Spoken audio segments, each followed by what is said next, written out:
Hello, everyone. Welcome back to Perplexity, a mystery podcast. I am your host, Kadra, and this is part 2 of a true crime case. We are going to be getting into the conclusion and some really upsetting events. So if you missed part 1 last week, be sure to go back and listen to that. Last week, we left off on the unraveling of Ron and Dan Lafferty, the brothers of Alan Lafferty. They had been excommunicated from the LDS faith, and their marriages and careers were in shambles. Ron began to speak of violent principles such as blood atonement, and he was claiming to get a lot of messages from God.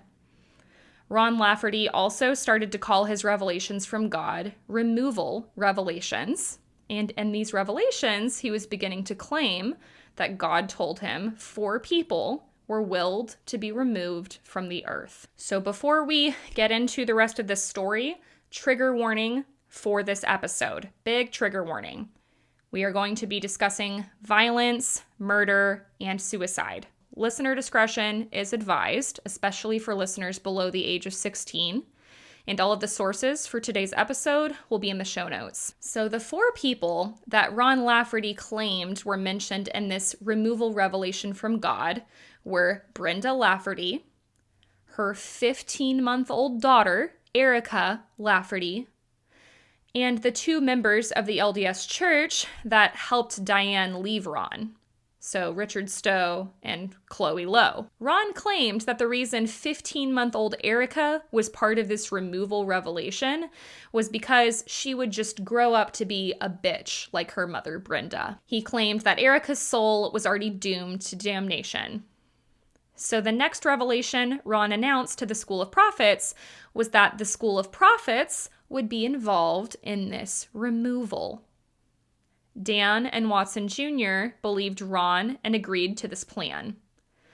The other members of the School of Prophets, though, had some sense, and they did not agree to this. They did not think that murder was okay, and they stopped associating with the 3 brothers.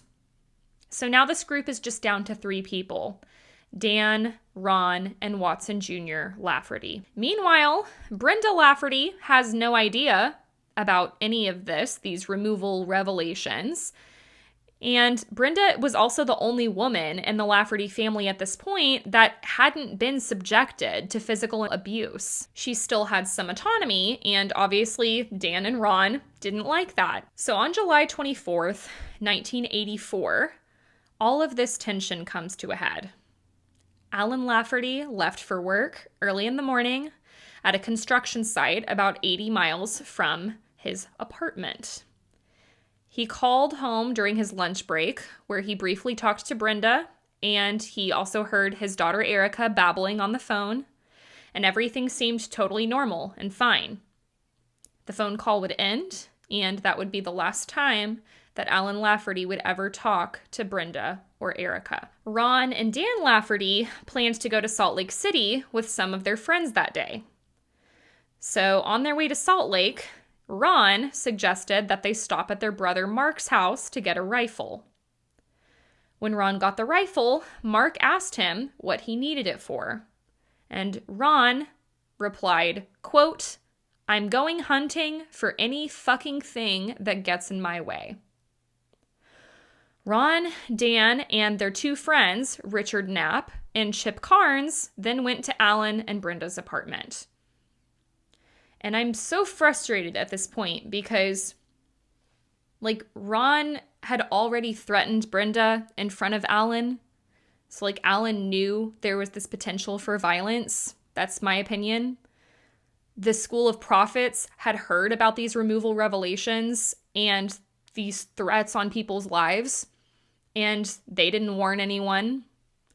And then Ron goes to Mark's house, and Ron hasn't gone hunting in years and needs a rifle and makes these very concerning statements, and Mark doesn't warn anyone.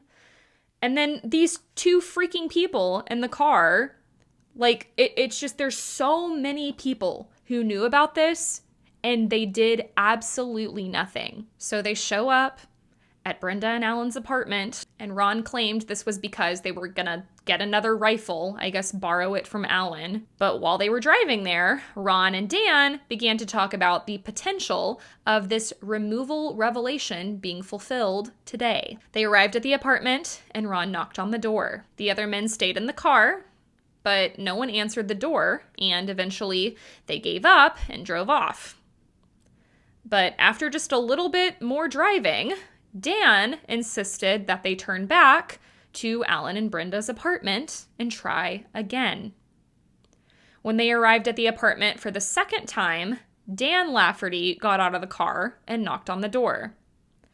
Brenda opened the door this time, and Dan would force his way inside. Ron and their two friends at this time would claim that they heard arguing coming from inside of the apartment. Ron then got out of the car and went inside the apartment as well. One of the friends, a man named Chip Carnes, heard Ron calling Brenda a bitch and a liar. He then heard Brenda being physically assaulted, and then he soon heard her pleading cries for them to not hurt her baby.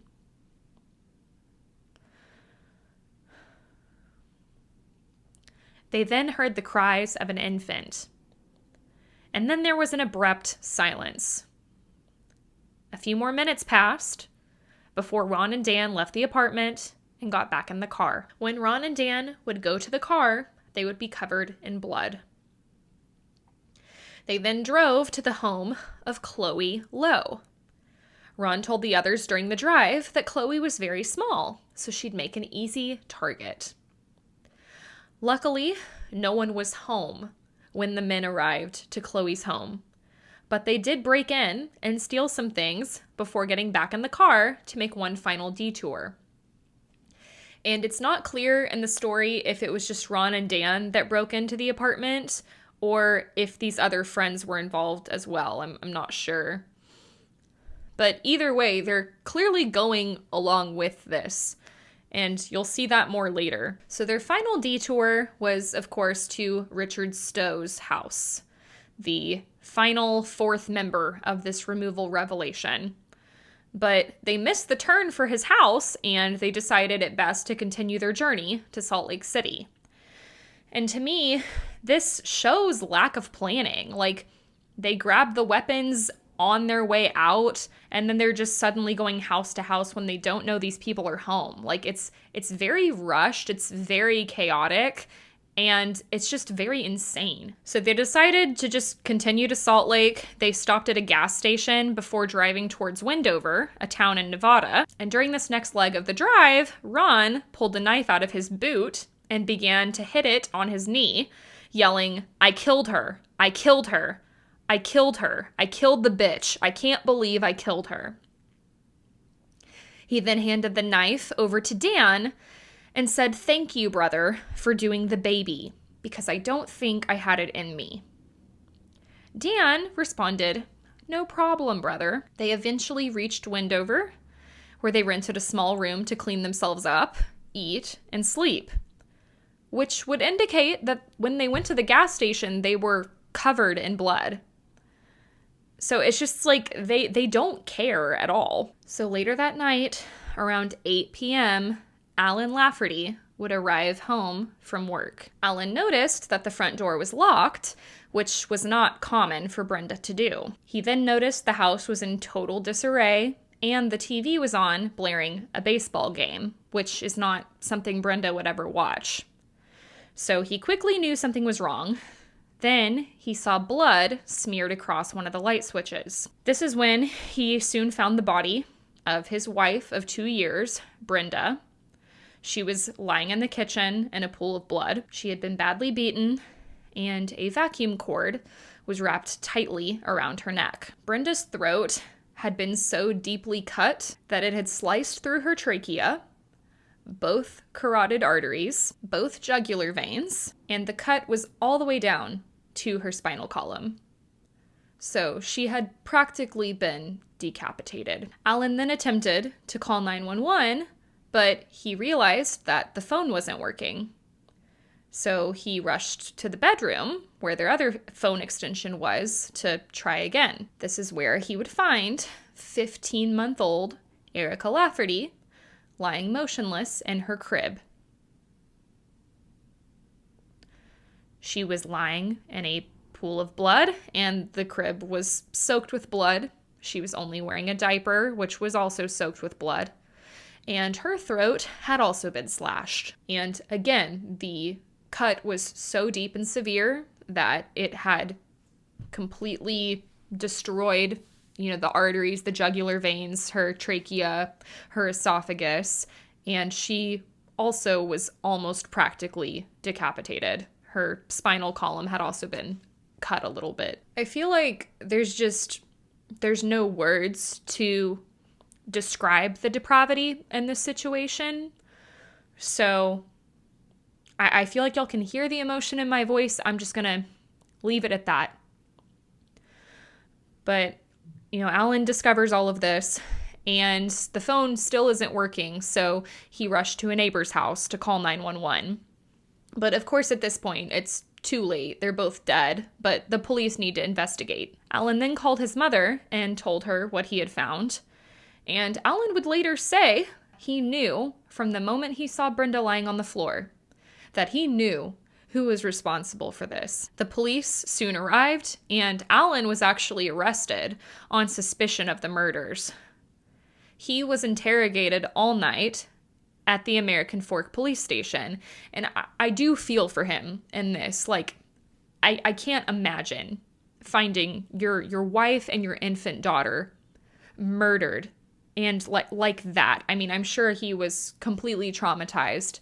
He should not have to be interrogated, but at the same time, it's a double murder. There's a child involved. Like, they have to find out who's responsible. So it's complex. But throughout this interrogation, Alan was eventually able to convince the police to look at Ron and Dan Lafferty. But at this point, Ron and Dan, they're gone. They're completely MIA.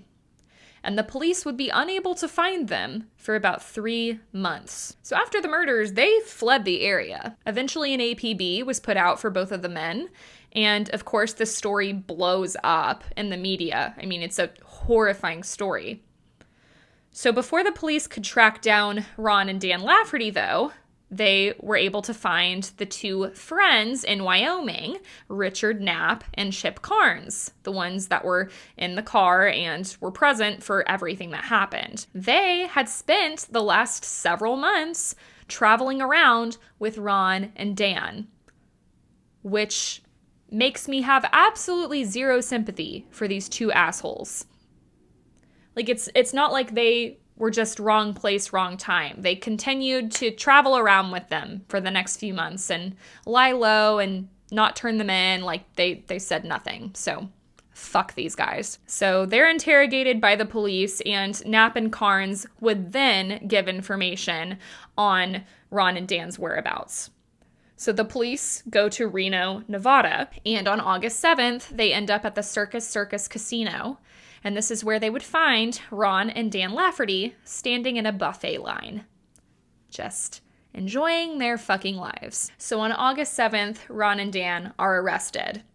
And in the media, they would claim that these charges were completely false and they were totally innocent. Ron also claimed the Mormon Church would prevent he and Dan from getting a fair trial because they, his words, completely controlled Utah. Ron and Dan were put in jail, awaiting trial. For a while, Ron and Dan actually shared a cell together at the county jail. And Dan claims during this time that Ron Lafferty tried to kill him. He said Ron was having, quote, bad spirits. And to me, when I was reading all of this, this sounded a lot like schizophrenia. And it seems like this was confirmed later on. But Ron ended up beating Dan up pretty bad, and Dan allegedly refused to fight back, but they ended up being separated. They were put in 2 different cells after this. Ron then convinced Dan later that he had received another revelation from God, which was that Dan was destined to die as well, and Ron was meant to kill him. So Dan would agree to this, actually, and it's said that Dan backed up towards the cell bars, and Ron wrapped a towel around Dan's neck, attempting to strangle him. This ended up being unsuccessful, and Dan would later wake up on the floor of his cell. Ron would later claim that he let go of Dan and didn't go through with the killing because God apparently told him that if Dan let out another breath, that he was supposed to live. So, like, which one is it? Is God telling you you're supposed to kill him or not? I'm confused. Ron saw Dan's chest soon rise after, and he let him go. And a couple of days later, Ron received another revelation that Dan was supposed to die. So he's supposed to die, then he's not. Then he's supposed to die, then he's not. It's just completely ridiculous. And then Dan prayed about this revelation that Ron received, and Dan felt like this wasn't right. Dan was like, well, God's telling me I'm not supposed to die. So just these crazy delusions are going on, and Dan doesn't agree to being killed this time. But about 5 months later, on December 29th, 5 days before their trial, because they were going to be tried together, Ron attempted suicide by hanging in his cell. So he tries to kill his brother, is unsuccessful, and then he tries to kill himself. EMS would arrive, and he had been without oxygen for about 15 minutes with no pulse, but they were eventually able to get his heart beating again. But I'm sure he had severe anoxic brain damage at this point. And it's also quite ironic that this man is completely against modern medicine, and modern medicine is what ended up saving his life. Ron was placed in intensive care in a coma for a few days, and Dan believed Ron would recover thanks to divine intervention. So all of this obviously affects the trial. Like, they were supposed to be tried together, and now Ron is in intensive care. So the judge ordered that Dan then be tried alone. Dan initially confessed to both murders, but again, like, there's these quotes from the friends that say that they both admitted to taking part. So it was basically determined Dan was responsible for the murder of Erica, and Ron was responsible for the murder of Brenda. In addition to all of this, Dan was given counsel, but then he insisted on defending himself. Like, of course he did. So Dan represents himself with access to standby counsel, and he would be found guilty on 2 charges of first-degree murder, along with several other felonies, after about 9 hours of deliberation from the jury. The death penalty was on the table for Dan, but because the jurors were not unanimous in this decision, Dan received 2 life sentences without the possibility of parole, and he was committed to Utah's state prison. It's said that one of the jurors actually rejected the death penalty, and this juror was a woman. Dan had been making eyes at her and was basically flirting with her. So some people think that Dan influenced this juror and basically convinced her to not sentence him to death. After Ron Lafferty was medically stable, he underwent psychological evaluations to see if he would be competent to stand trial.